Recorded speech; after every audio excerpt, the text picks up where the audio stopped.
Estás en el Valle de los Tercos, Silicon Valley en español.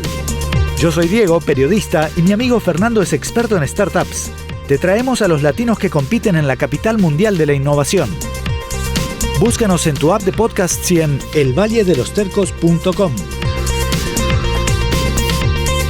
Estás en el Valle de los Tercos. Hoy te regalamos una selección de lo que aprendimos de nuestras conversaciones con inversionistas. Yo te diría que en el trabajo de Early Stage VC, casi seguro vas a estar reemplazando a un CEO. Emprendedores. Aunque te paguen muy bien, los costos de vivir aquí en el Silicon Valley se están disparando mucho más rápido que los sueldos. Ejecutivos tech. Son más productivos porque son más perezosos. Y muchos más. Hacemos un recorrido por las mejores lecciones de lo que va de esta segunda temporada. Aquí comienza el único y más mejor podcast de Silicon Valley en español.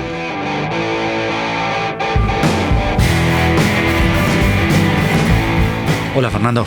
¿Cómo estás? Bienvenido. De nuevo. Bienvenido porque esta vez estamos en mi casa grabando este regreso al aire después de la temporada navideña y de fin de año. ¿Qué te pareció la primera mitad de nuestra temporada? Está mal que yo lo diga, ¿no? Pero me gustó mucho. Creo que hicimos una mejor combinación de personalidades, teniendo inversionistas, teniendo ejecutivos de startups, founders, CEOs de startups. Entonces creo yo que una buena mezcla.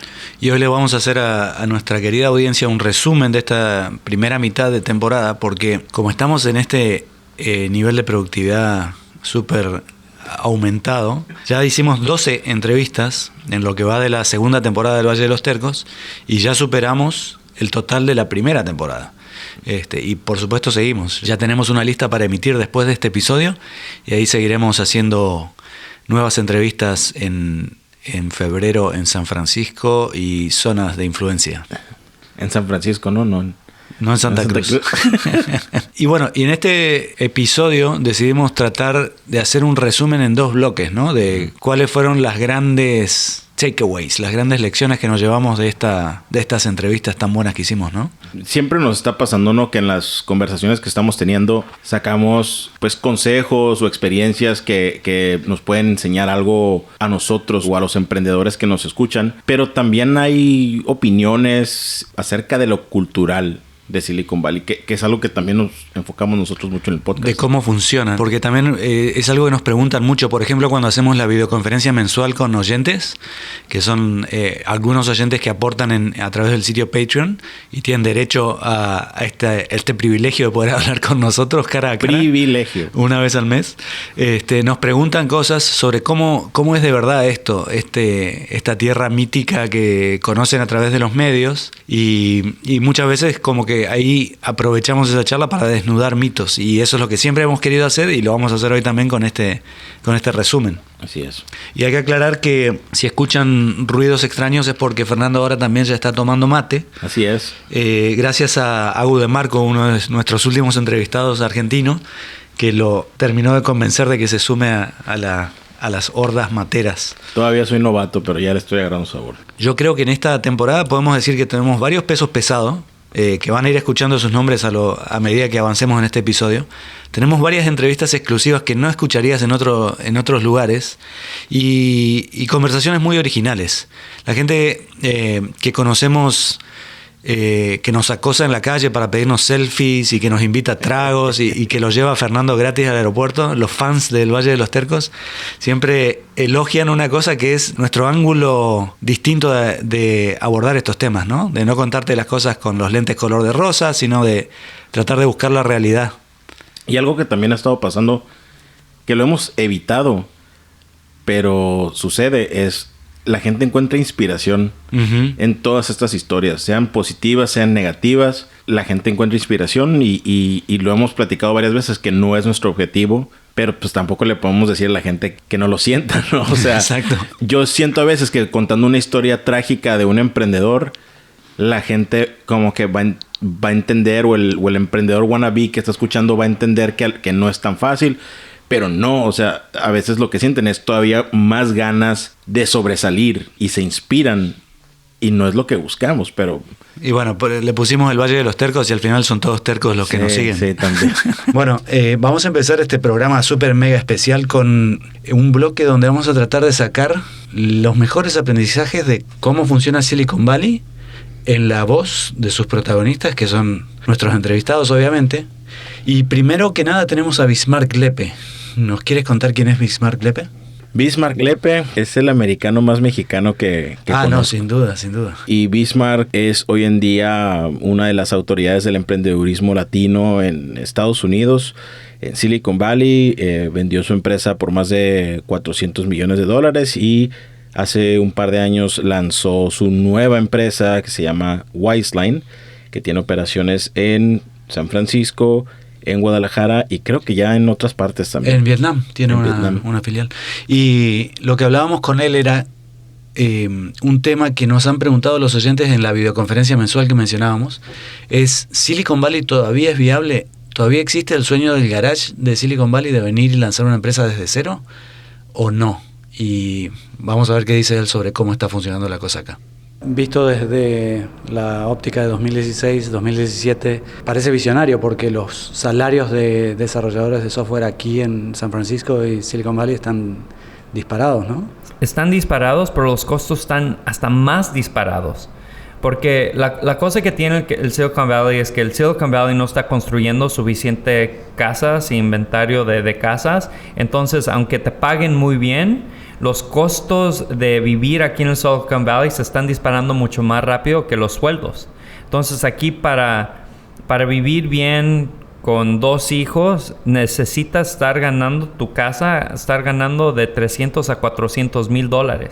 Y si quieres mandar a tus hijos a buenos colegios, puede ser que hasta más que eso. Porque la realidad es que muchas de las escuelas públicas aquí en California no son buenas. Y por eso Bismarck está impulsando cada vez más Guadalajara como un hub tecnológico, como un polo tecnológico. Y él, cada vez que aparece en la prensa, en TechCrunch, en cualquier sitio de noticias de tecnología de acá, está mencionando México, Guadalajara como una oportunidad de inversión y de crecimiento para las empresas con la misma calidad de talento, pero la mitad del costo quizás, ¿no? Por eso dice que ahora el sueño americano está en México. Yo no es que esté en desacuerdo con él, lo que yo sí creo es que se pueden complementar. Entonces hay mayor mercado en Estados Unidos, entonces creo que una de las ventajas que tenemos en América Latina es poder tener ese talento técnico que le dicen el back office, tenerlo en Latinoamérica y tener un equipo pequeño de, por ejemplo, uno de los co-founders, un equipo de ventas, alguien de servicio al cliente, aquí en Silicon Valley. Entonces, yo no creo que es blanco y negro. Creo que nos podemos complementar. Exacto, pero hay que saber cuándo dar el salto, porque eso es lo que intentó hacer Comal Datlani, que vamos a escuchar ahora, la bioquímica chilena que fundó Lab4U, y se vino acá y se dio más de un golpe, porque ella llegaba con un monto de inversión de ángeles chilenos y el apoyo de Zynga, la desarrolladora de videojuegos, para estar en su aceleradora, ¿no? Bueno, ahora nos va a contar cuáles fueron esos golpes que se dio al llegar. A pesar de tener esa poquita plata, fue terrible la experiencia. Estaba sola, por mucho que tenía el apoyo de Zynga y todo, me sentía personalmente muy sola, la mitad del equipo en Chile, yo sola acá, fue como depresión, un periodo depresivo. Fui a hacer pilotos acá en Menlo Park, Palo Alto. Tuve una chica que me botó el celular a la cara y me dijo, no voy a hacer esta cuestión. O sea, fue terrible, ¿no? Olvídate las ventas, 0 ventas. O sea, nadie quería comprar nuestro producto. Con suerte tenía que rogarle a los profesores para que lo implementaran. Uh-huh. Yo creo que si hubiese hecho todo ese esfuerzo en Chile hubiese convertido más ventas. Entonces acá fue súper difícil. O sea, ¿cuál fue el problema o los problemas principales? Principalmente, por ejemplo, nosotros veníamos con una UI y una UX horrible. Y si uno compara los productos de educación desarrollados acá para la gente de acá, en Chile no tuve problema. Nadie me criticó la UI y la UX en Chile. Claro, pero el usuario acá está muy acostumbrado a una experiencia de usuario y una interfaz muy bien desarrollada. Claro, ¿no? Muy bien diseñada. Compara con ClassDojo, que levantó 40 millones, Edmodo, que levantó otros 40 millones, con una experiencia espectacular, con un single sign-on espectacular, todo espectacular, un diseño. Después viene esta startup chilena con unos gráficos que con suerte se veían los números. Tú puedes exportarlo a un Excel, ¿qué tanto? ¿Qué te cuesta exportarlo a un Excel? Tomamos la plata de Zynga, recibimos el mentorship de Zynga, invertimos en diseño, invertimos en una mejor experiencia de usuario. Nos tomó 1 año y medio casi llegar a donde estamos hoy día, y luego levantamos $500,000 para poder validar el negocio acá. Y eso tampoco nos alcanzó. Conseguimos 2 clientes, $299 cada cliente. Eso no paga ni siquiera el 1% del arriendo del departamento. Validación modelo de negocio en Estados Unidos, mal. Entonces, como cuenta Comal, Silicon Valley no es esa tierra de unicornios y miel y hojuelas, etcétera. Y los emprendedores que llegan tienen que estar dispuestos a hacer sacrificios, ¿no? Y se tienen que hacer sacrificios de todo tipo, como nos va a contar Agustina Sartori. Agustina Sartori es una emprendedora uruguaya, que fue la primera entrevista con un uruguayo que hemos hecho, y es fundadora de Glam Street, que es una solución tecnológica para que la gente se pueda probar maquillaje virtualmente en una pantalla, ¿no? Sí, utilizan realidad virtual, combina realidad virtual con maquillaje. Y que le va bastante bien dentro de todo. Ya tiene clientes en Estados Unidos, que es un logro bastante difícil de conseguir.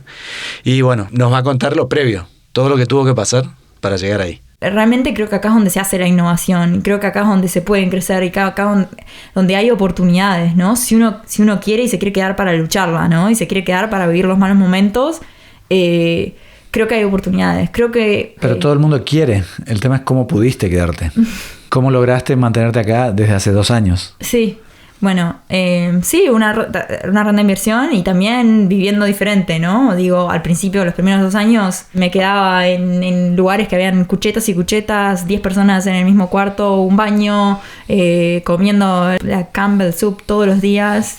Sinceramente, ahora no la puedo ni ver, o sea, no me des esa sopa con porotos, porque literalmente no puedo, mi organismo no la puede procesar.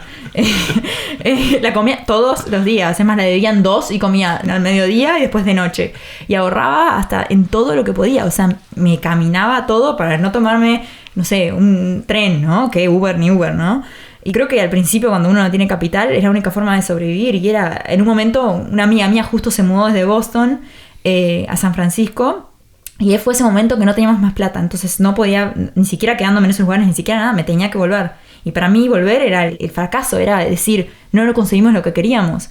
Entonces le pedí a ella si por favor me podía quedar en su casa. Me quedé 3-4 meses creo en el sillón de su casa. Me bancó. O sea, realmente si ella no hubiese hecho eso, hubiese tenido que volver a Uruguay. Hoy en día yo le digo, si no, o sea, es como que si pienso para atrás, si no fuese porque ella me hubiese dejado en el sillón, capaz que no hubiésemos conseguido mucho de las cosas que conseguimos. Entonces, al principio hay que manejarse como uno puede, ¿no? Si Silicon Valley es tan complicado, tan jodido, ¿para qué vienen hasta acá los emprendedores? Lo que pasa es como dicen en México, ¿no? Dependiendo del sapo la pedrada. Entonces, no creo que sea para todos. Hay empresas que necesitan escalabilidad, que necesitan escalar. Y Silicon Valley es un buen lugar para hacerlo. Si escuchas lo que comentó Comal, ellos no estaban listos para dar ese salto. Claro. Y pero todos quieren venir. Sí, pero o sea, no porque quieras venir quiere decir que puedas hacerlo, ¿no? O no estás listo en ese momento. Entonces, es importante que hayamos escuchado a Comal y su experiencia y lo que le pasó a ella viniendo con 500,000 no preparada. Y ahorita vamos a escuchar al emprendedor español Pedro Castillo de Locktrust. Y él nos va a contar algo completamente opuesto. Claro, porque él ya tenía mucho más fondos y aún así dice que no es una buena idea venirse en todos los casos. Ese mismo fondo de inversión que te puso al CEO fue el que te hizo cerrar Boston y abrir Sunnyvale aquí, Silicon Valley. Sí, efectivamente, así fue. ¿Y cómo fue esa historia? Bueno, los fondos les gusta que estés cerca, pero nosotros teníamos una oficina en Boston, en un espacio compartido, y al final tuvimos que... Fue condición de la inversión. ¿Y sirvió venir a Silicon Valley? A nosotros no. A nosotros no por varias razones. El ecosistema aquí es brutal. Tanto de inversores como de startups, como de adquisidores, ¿no? De empresas que van a ser tu posible éxito. De eso no cabe duda. Pero en ese momento la empresa éramos 65 personas en España y 5 o 10 aquí. Coordinarse con España a 9 horas de diferencia, sin vuelos directos, donde venir aquí eran entre 22 y 24 horas, entre escalas y demás, era terrible. Y yo estaba 2 semanas ahí en España y 2 semanas aquí. Lo que más hice en ese tiempo fue viajar, estar cansado y acumular millas, eso sí, todas. Y luego aquí el coste de todo con respecto a Boston, que tiene un ecosistema de inversión también brutal, es el doble. Entonces yo creo que nos pilló pronto para hacer eso. Y hubiese sido en aquel momento para nosotros, estando en España, más inteligente haber seguido con Boston, haber usado Boston como una cabeza de playa, para que luego, pues cuando ya tienes allí una serie de personas entrenadas que conocen la tecnología, que te pueden hacer el soporte, pues ya das otro paso más. Te mueves a la costa oeste, pero ya cuando necesitan ayuda te la das desde la costa este, no desde el otro lado del Atlántico. Entonces para nosotros pues fue un error. Muy interesante lo de Pedro.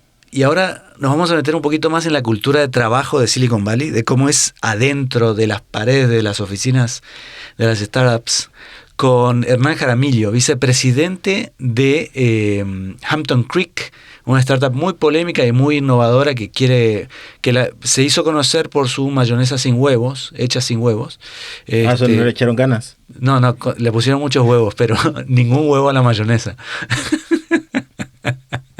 Y Hernán nos revela cómo es ser empleado de una de estas empresas, porque es raro poder escuchar del lado de adentro esa cultura de trabajo. Y es una cultura de trabajo que a veces no nos esperamos, que es básicamente que son, como diríamos en México, unos huevonazos en Silicon Valley. Haraganes, perezosos, pero que por eso son más eficientes. En Colombia, si uno no está en la oficina a las 6:30 o a las 7 de la mañana, básicamente es un vago.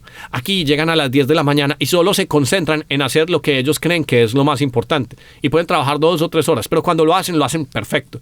Entonces, nosotros ahora compensamos cantidad de trabajo con calidad de trabajo y esa parte siempre me ha impresionado y no sé cómo transmitirla culturalmente o cómo explicarla si no es con un montón de palabras y es algo que requiere observación. O sea, tú lo que estás diciendo es que la productividad en Silicon Valley es mayor que en Latinoamérica, muy probablemente. Sí, pero porque son más perezosos, que es como una dicotomía. Buenísimo. Sí, son más productivos porque son más perezosos. ¿Qué quiere decir eso? Es que no salen a perseguir todo, sino que solo persiguen lo que les importa.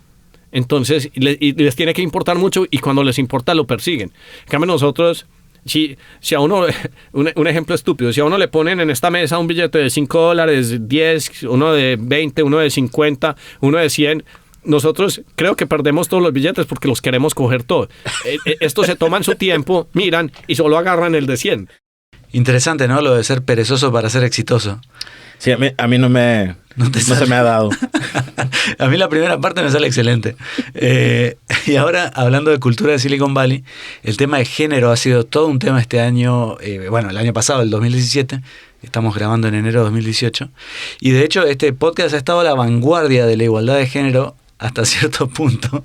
Así es, mucha honra. Porque lanzamos la temporada con la meta de tener 50-50, ¿no? 50% de mujeres como entrevistadas, y después se nos fue cayendo por varias razones. Una de las cuales que algunas no nos aceptan la entrevista, pero también porque nos ha costado encontrar candidatas. Pero veamos si en la siguiente mitad de esa temporada podemos continuar el éxito que hemos tenido pudiendo sumar mujeres al podcast. Sí. Una de las mujeres que entrevistamos fue Rosa Jiménez Cano, la corresponsal del diario El País de España en Silicon Valley, y ella nos contaba su perspectiva de todo esto, porque es algo que la afecta como periodista, pero también que ella, sobre lo cual ha escrito como periodista, entrevistando a las mujeres de Silicon Valley, y decía algo bastante interesante que va contra la sabiduría colectiva sobre este tema. Yo siento que las chicas que están aquí no se quejan tanto. O sea, que son duras. Se lo aguantan directamente. Sí, yo creo que sí. O sea, yo con las que he hablado, y este verano hicimos un reportaje bastante profundo, como que están muy centradas en la tarea y dejan de lado todo eso. Aún así, es muy complicado entrar aquí. hay miles de personas que se presentan a cada cargo y vamos a hacer el trabajo lo mejor de lo mejor posible para destacar y seguir ganando dentro de esto. O sea, lo bueno es que es un lugar muy próspero en el que todo va para arriba. Pero luego casos así de acoso que me hayan contado, eso no he conocido. Eso, o sea, honestamente no conozco a nadie que me haya dicho, joder, pues lo he pasado mal por esto o tal. A veces también los seres humanos somos muy fuertes y puedes estar en una situación no tanto de acoso como de discriminación en la que no lo veas hasta que ha pasado el tiempo de, pues a lo mejor yo podría... O sea, yo no he sido muchas veces consciente de la desigualdad hasta que ha pasado tiempo. Durante muchos años yo pensé que el machismo no existía. Y yo iba por la vida pues para adelante y vamos. Y luego empiezas a ver cosas y es como, ¿y esta persona por qué no llegó ahí? O ¿y esto por qué? Y no te das cuenta hasta después. O sea, yo con el tiempo me he hecho más feminista de lo que podría haber sido antes. No feminista en el sentido revanchista, pero sí de decir, no se está midiendo igual o no se está valorando igual. Pero también es lo divertido de estar aquí, ¿no? El ver cómo en un sitio donde se avanza tanto en unas cosas, en otras no se avanza nada. ¿Qué te pareció hasta ahora? No, pues ya lo había escuchado todo. O sea, nada me sorprende. ¿Qué quieres que te diga? Que estoy sorprendido. Gracias por arruinarme el cierre. El cierre, perdón.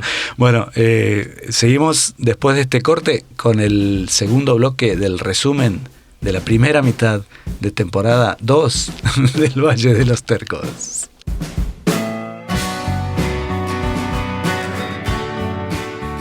Y sí, lo que todo el mundo nos agradece es que las entrevistas del Valle de los Tercos son distintas. Te traen información sin filtro, sin lentes color de rosa, directo desde Silicon Valley. Y son en español, con los latinos, españoles y otros hispanohablantes más destacados del Valle. Para que esta fuente única de conocimiento siga existiendo, pasa hoy por nuestra cuenta de Patreon a dejarnos unos $1 por mes. Súmate a los oyentes premium que nos ayudan a seguir vivos y además recibe recompensas de contenido extra. Patreon.com/tercos. Y como siempre, gracias totales.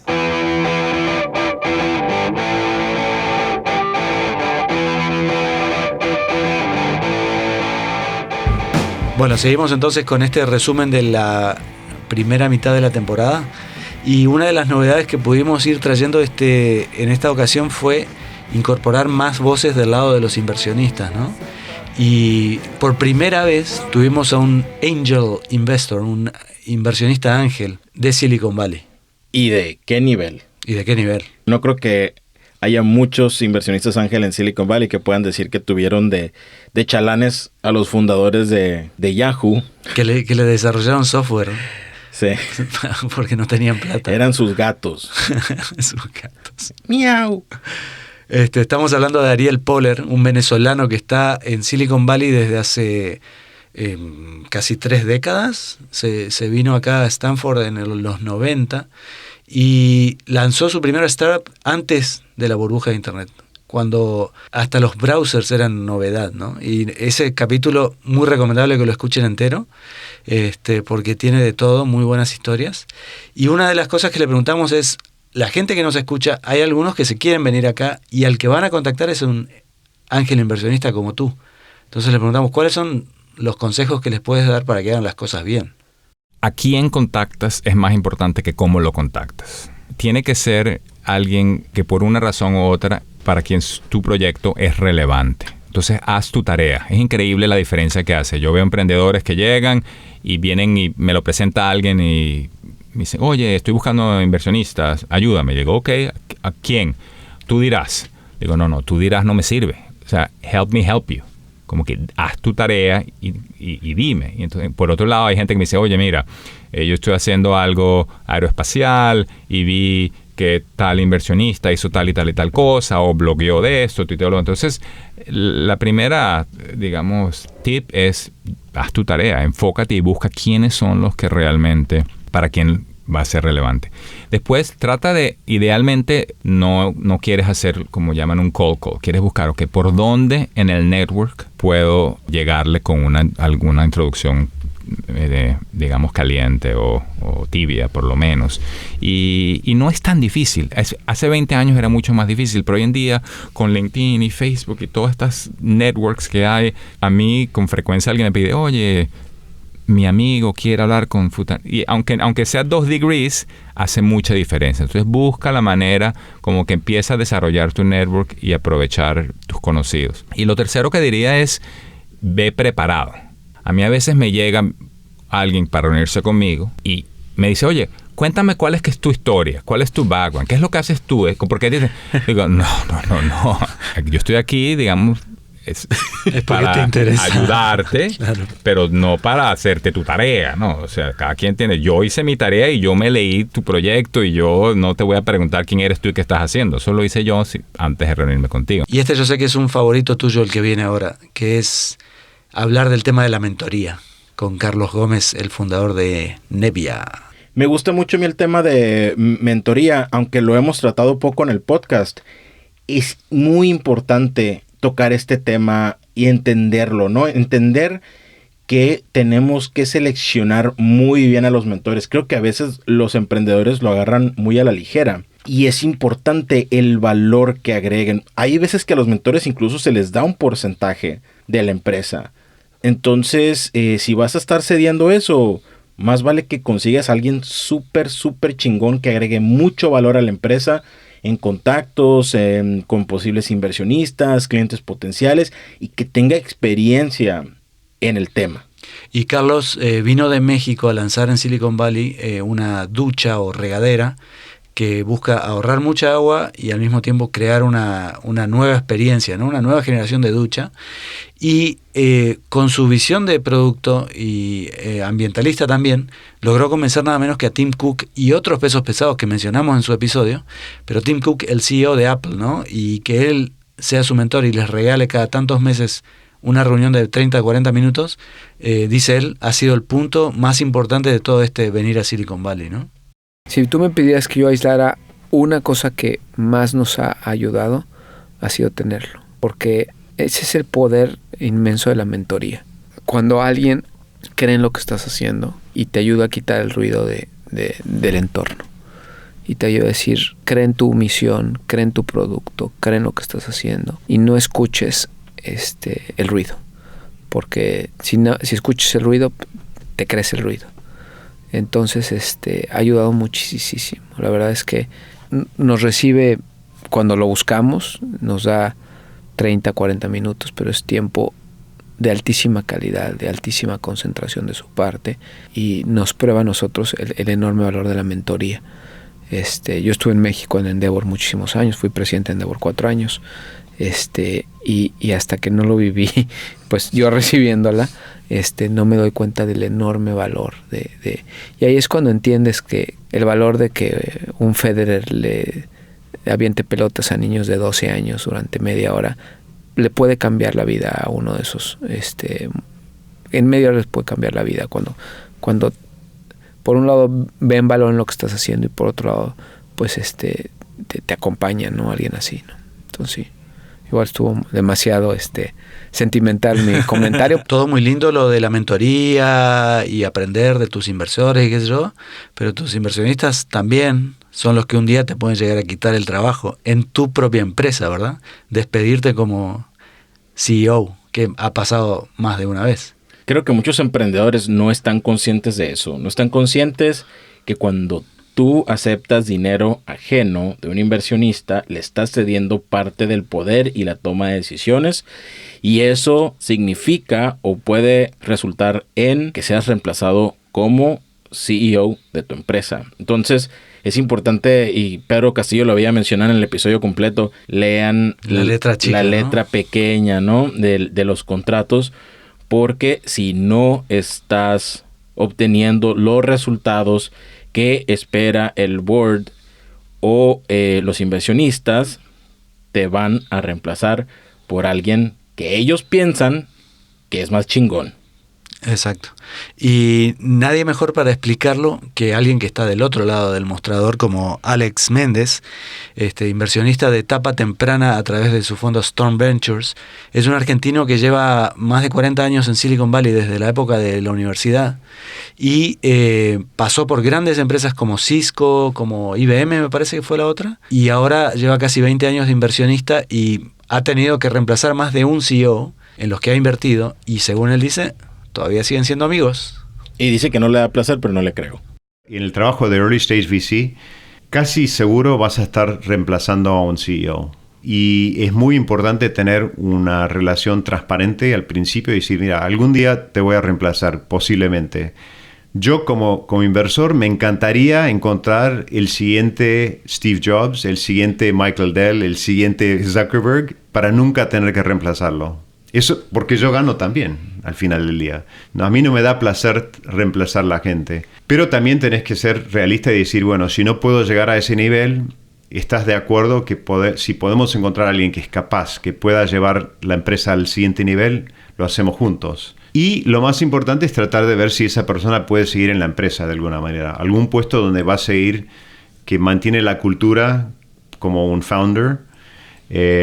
Y te diría yo que la mayoría, casi, 100%, los que he reemplazado como CEO siguen siendo referencia para mí personalmente. Es decir, puedes ir a hablar con cualquier CEO que reemplacé durante los últimos 17 años y te van a decir que Alex lo hizo at the right time, for the right reason, the right way.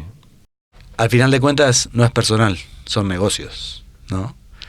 Y el gran negocio para inversionistas y para emprendedores muchas veces es la famosa salida, el exit, que es o poner la empresa en la bolsa y llevarse esa recompensa financiera, o venderla a otra empresa que la adquiere para sumarla a su portafolio. Y es muy raro encontrarse con alguien que te cuente cómo es esa historia y cómo es esa negociación.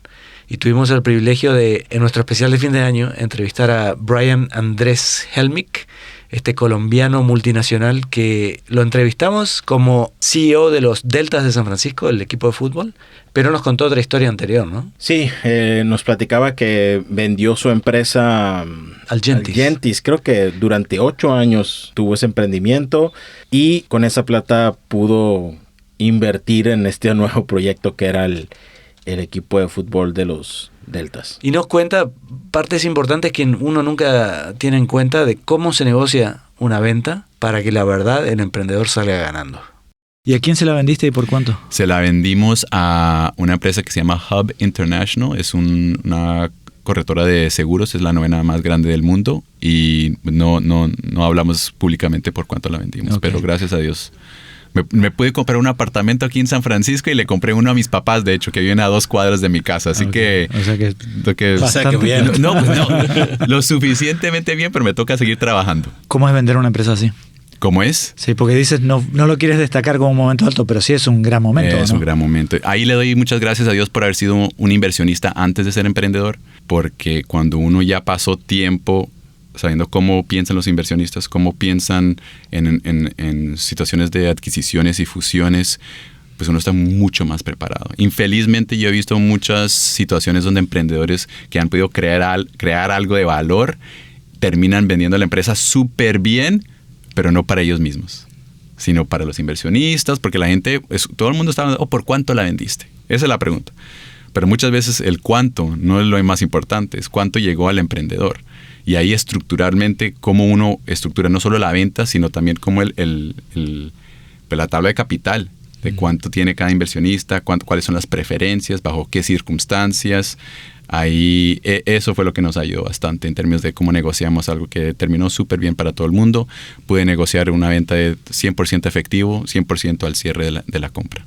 En el 2012 yo ya estaba, esto me vuelve que va a haber buen momento para vender, porque en ese momento, en el 2012, fue cuando entró mucha competencia. Y de repente el mundo de recursos humanos y tecnología era algo chévere. Andreessen Horowitz estaba invirtiendo en empresas, una cantidad de inversión y nuevas empresas. Y ahí me siento de nuevo afortunado de haber sido inversionista antes, porque uno sabe que hay momentos picos de cuando uno debiera vender o esperar. Y ahí dije, bueno, aquí hay un momento pico que no sé cuándo vendrá el próximo. Y ya llevo en esa época 6 años, pero demoré unos 2 años más para terminar el cierre de la venta. Entonces 8 años en total, que mucho tiempo como emprendedor. Entonces, vender la empresa es una señal clara de que tuviste éxito. Pero no todo el mundo tiene señales tan claras de si ya tuvo éxito o fracasó. Vamos a escuchar lo que nos contaba al respecto, sus sensaciones al respecto. Linda Franco, la fundadora de Machina, esta startup de tecnología para vestir, que tiene una chamarra o campera, que puede manejar aparatos, etcétera, con el tacto. Y bueno, ¿qué opinaba de este tema? La gente me pregunta, ¿no? Como, ¿hasta cuándo dices ya, ¿no? ¿En qué momento tú dices ya fracasó o sí funcionó? ¿Cuándo sabes si ya funcionó o no funcionó? Porque también me tocó, bueno, en mi luna de miel, vi a un amigo que pues también emprendió y estaba muy fuerte y me dijo, si en un año no lo logro, yo ya no lo voy a hacer. ¿Ustedes cuándo? Entonces yo me quedé así como, pues como que te pone, como que no sé si es una obsesión tan intensa que no le ves fin, ni siquiera contemplas el fin o qué pasa por nuestras mentes, si estamos dementes o qué pasa, pero no hay ese límite, o sea, como que me sentiría muy mal darme por vencida cuando todavía no sé si ya di mi máximo, no sé si me doy a entender un poco.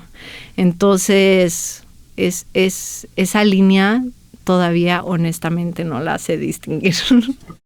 Mira, pues después de escuchar a Linda, te das cuenta que no hay una respuesta directa a la pregunta de cuándo te rindes.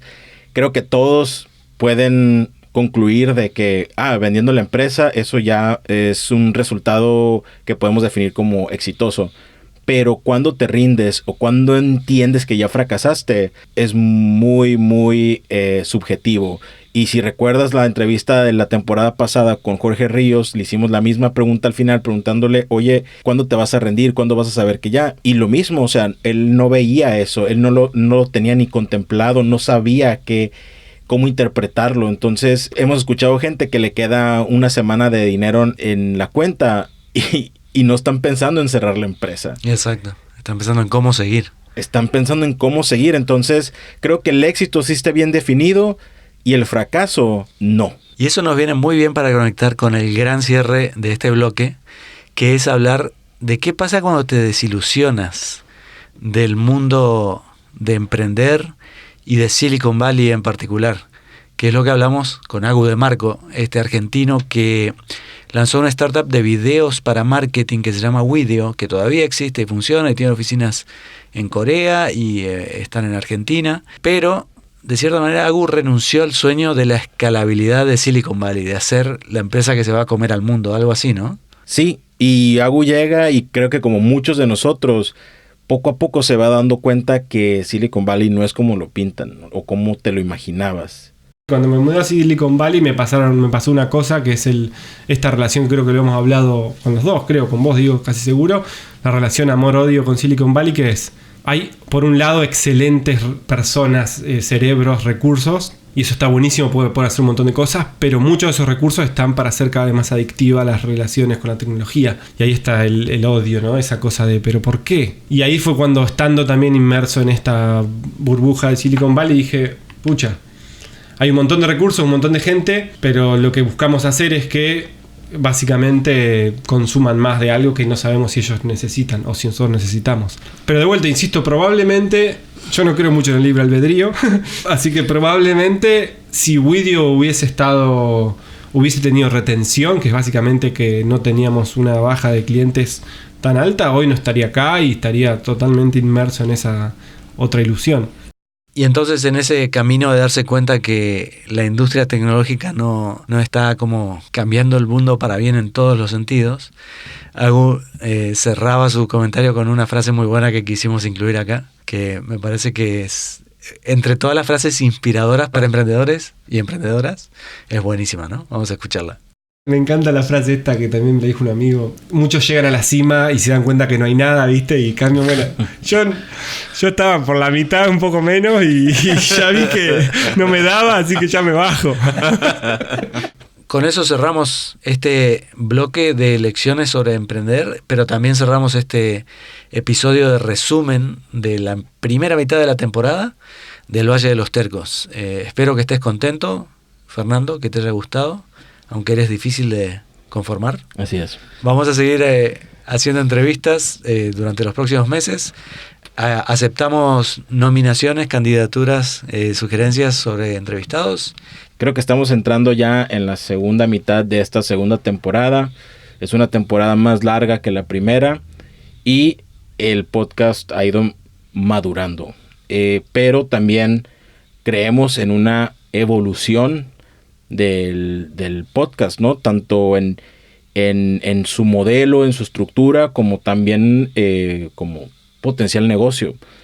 Entonces, creo que las próximas semanas van a ser importantes para nosotros de poder definir qué estructura queremos para el podcast, el formato y cómo lo podemos hacer crecer.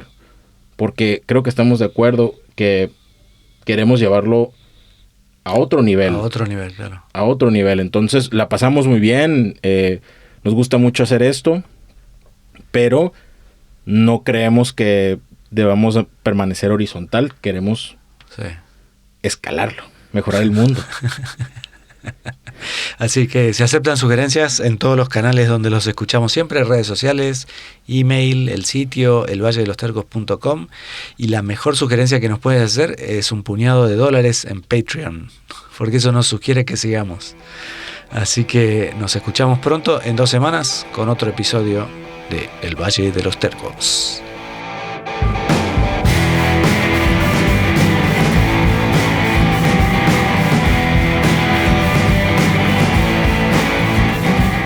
El Valle de los Tercos es el podcast que te trae las grandes lecciones y las grandes verdades de Silicon Valley en español. Y si no las escuchaste, te las resume y te las trae otra vez, hasta el cansancio. Todos los links para donar dinero, suscribirse al newsletter y contactarnos por redes sociales o email están en elvalledelostercos.com. Y no te olvides que nos ayudas muchísimo si dejas una reseña en Apple Podcasts o iTunes. Es la única manera en que los productores independientes podemos encontrar más oyentes, así que dependemos de la fuerza de nuestra comunidad. Ayúdanos a crecer. Agustín Farías, por ejemplo, dijo: excelente trabajo periodístico y de entretenimiento sobre los pocos latinos y latinas emprendedores que hay en Silicon Valley. Sigan adelante con este proyecto. La música es de Pablo Calvi y su banda de Monber Lane y de The Plastics Revolution. Nuestro editor de audio es Mariano Graglia en Buenos Aires. Nosotros somos Fernando Franco, el mexicano que se está argentinizando un mate a la vez, y Diego Graglia, uno de esos pocos argentinos que come picante.